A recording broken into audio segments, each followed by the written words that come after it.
Profitez de votre programme avec SD Access, marque accession de la Société dauphinoise pour l'habitat, engagée pour des constructions de qualité en Isère. Prenez soin de votre santé et de l'environnement avec Medialp, vente et location de matériel de confort médical. Profitez de votre programme avec Grenoble-Alpes Métropole, la métropole qui s'engage pour l'environnement.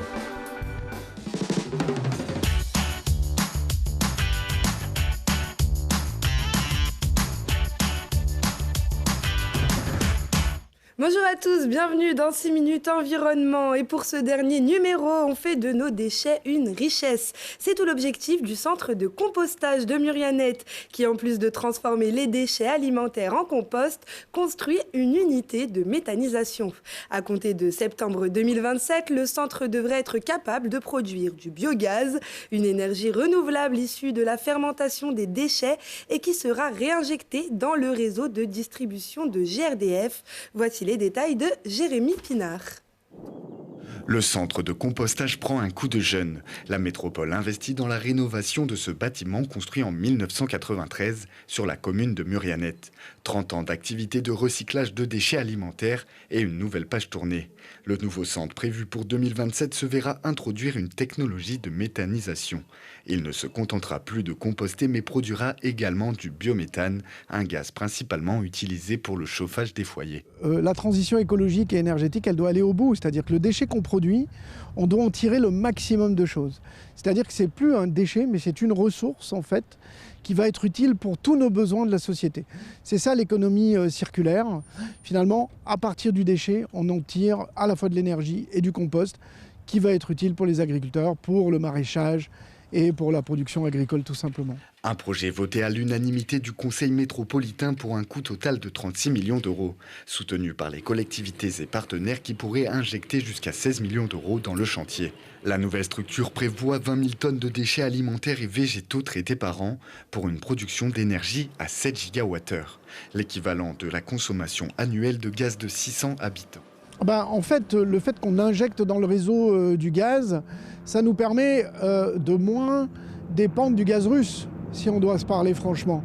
En fait, si on avait des centres comme ça qui se multipliaient partout en France, on pourrait se passer des 20% d'importation de gaz russe. La méthanisation est un processus technique se déroulant dans une cuve hermétique appelée digesteur. Les déchets alimentaires sont privés d'oxygène et chauffés entre 40 et 60 degrés sur une période de 10 jours. Les bactéries présentes appelées méthanogènes se développent et produisent un biogaz, le biométhane, une nouvelle activité qui remuera l'organisation des agents sur site.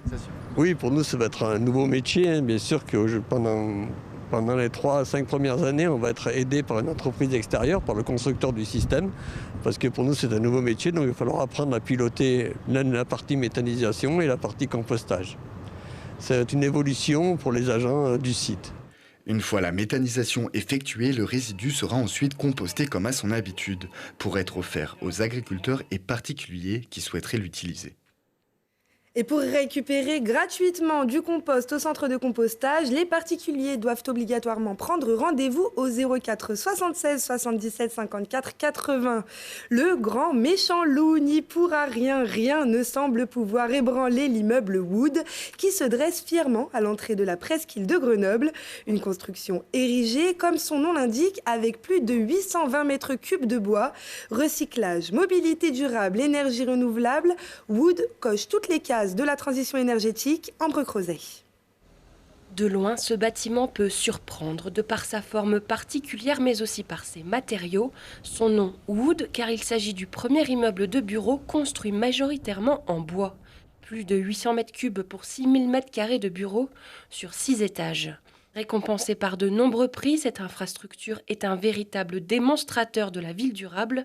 Renaturation, géothermie, panneaux solaires, une fierté pour le promoteur. C'est un immeuble assez unique et exceptionnel de par ses objectifs de performance environnementale, puisqu'il atteint un niveau sur un label E+C- d'économie d'énergie et d'économie de carbone, que ce soit à la conception ou à l'usage, un niveau E3C2, ce qui est un niveau extrêmement ambitieux, parce que c'est un niveau qui sera demandé en 2028 10 ans d'avance sur les normes environnementales, un projet ambitieux qui s'inscrit dans un programme de recyclage urbain.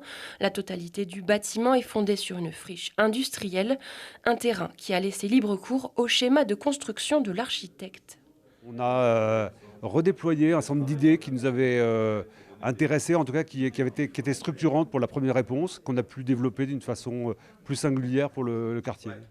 Paris réussi qui place Grenoble précurseur en matière de construction durable, avec pour objectif réduire la consommation énergétique de 30% par rapport à la réglementation actuelle. Et pour mettre en valeur cette ambition, le quartier Presqu'île n'a pas été choisi au hasard. Et c'est aussi un immeuble qui est implanté à l'entrée de la ville de Grenoble, donc un immeuble qu'on verra aussi en arrivant dans Grenoble. Donc c'est aussi une belle preuve que l'on peut aujourd'hui construire différemment, pas uniquement en béton traditionnel. Grenoble a pour volonté dans les années à venir de faire un urbanisme dit de la santé et du bien-être. L'arrivée de l'immeuble Wood pour la fin 2024 sera le reflet parfait de ce nouveau modèle urbain.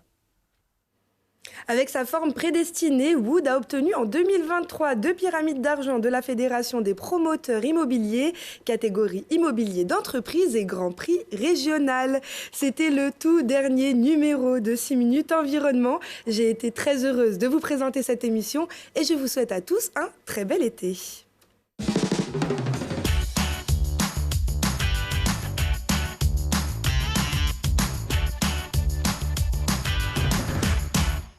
Vous avez profité de votre programme avec Grenoble-Alpes Métropole, la métropole qui s'engage pour l'environnement. Prenez soin de votre santé et de l'environnement avec Medialp, vente et location de matériel de confort médical. C'était votre programme avec SD Access, marque accession de la Société dauphinoise pour l'habitat, engagée pour des constructions de qualité en Isère.